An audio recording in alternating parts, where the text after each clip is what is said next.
Welcome to the JD Capital Podcast.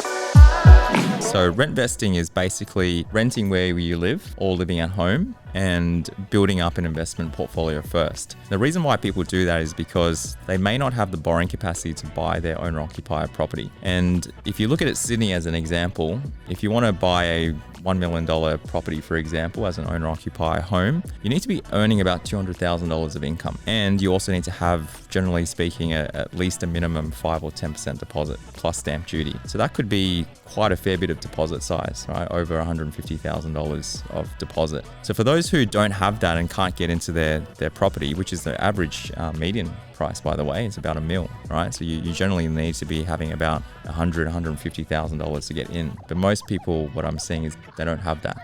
So they adopt a rent vesting strategy, and that's where they can rent cheaper than the mortgage, right? So if their mortgage on a $1 million property is about $6,000 a month, if they're renting cheaper than that, they're actually financially better, right? Because they're saving money on the mortgage, and they don't actually have to pay for any of the holding costs of the property. If there's any repairs and maintenance, the landlord pays for it. So renting, if you're spending less than the actual mortgage, so you've still got this extra buffer of borrowing power, and you can actually save more. That helps you then get into the property market.